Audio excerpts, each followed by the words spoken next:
Welcome to this weekly edition of Johnnyjetrod News, a subculture media source for information, important topics, commentary, and true news you won't find on mainstream media. Today is November 20th, 2016. Before we get into the news, I want to talk about charitable organizations and the holiday season. If you are looking for a reputable and great charitable organization that you can give to help families in need and children in need this holiday season, I would recommend Toys for Tots. Toys for Tots is one of the greatest organizations in America, and they help thousands and thousands of children and families during the holiday season. So if you don't know where your local representative is, you can Google it and find them, and I would recommend donating to Toys for Tots this holiday season. Now, off into the news. Our very top story this evening is Monica Peterson, who worked for the Human Trafficking Center in Haiti and previously worked for the Colorado Human Trafficking Council for Data and Research Task Force, was found dead in Haiti of suspicious circumstances last week on November 13th.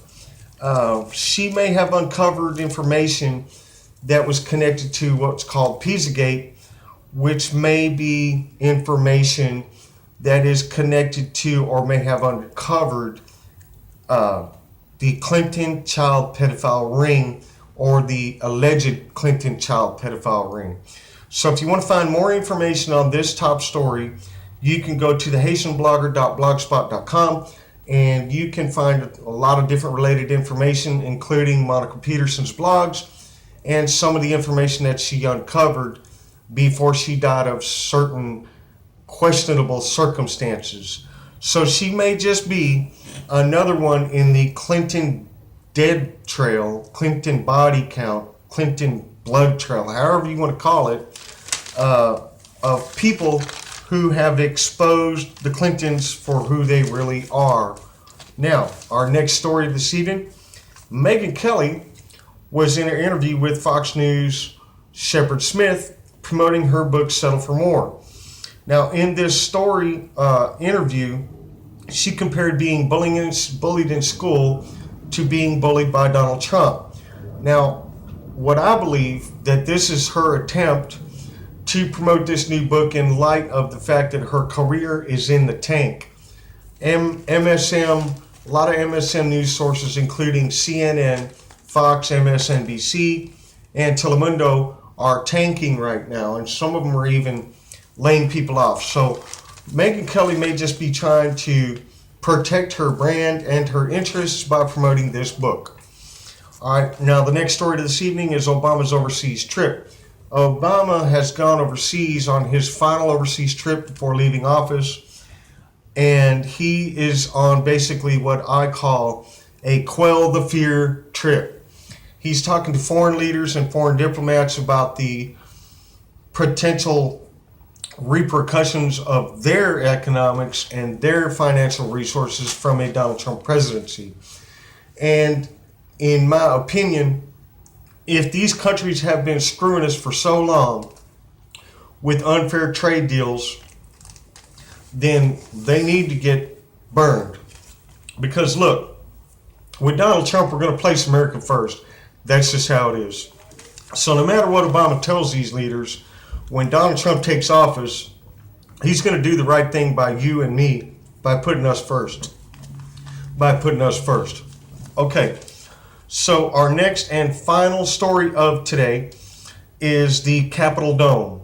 The Capitol building has been under a restoration project that was $97 billion restoration project, $97 billion.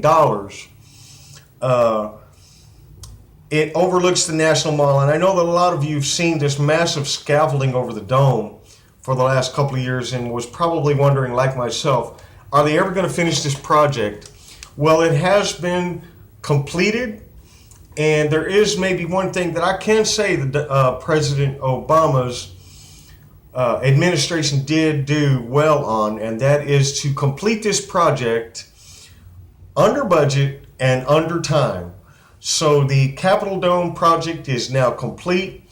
They removed 13 layers of lead paint. They fixed all the cast iron structures inside the building. They fixed the interior rotunda and gave the whole thing a complete paint job. It looks really beautiful. You'll have to see pictures of it. And right now they're building the platform for the inauguration of the next president, President Donald Trump. So it should be a beautiful sight to see on January 20th. Now, at the end of this news broadcast, I want to give a certain amount of commentary right here. And I want to talk about mainstream media news. Mainstream media news has been attempting to label all fake news, all news outlets that are alternative news, fake news. And I believe that this is a desperate attempt to maintain what little credibility they have left.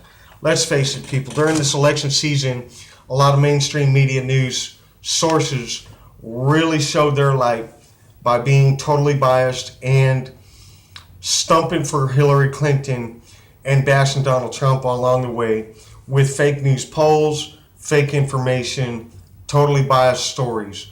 So if there's one thing that they are totally wrong on is grassroots, subculture news, and alternative news sources like InfoWars, Breitbart, Drudge Report, Next 3 News Network, One American News Network, and a whole host of others, including people like myself, who are grassroots subculture news with small audiences. Okay, so that's my commentary, and that's my report for this evening. This has been your weekly news report from Johnnyjetrod, your host, myself. If you like what I'm doing here, give me a thumbs up, make a comment in the section below, subscribe to my channel, and tap that bell for future notifications on more awesome videos. My name is Johnnyjetrod the Patriot. Thank you, America.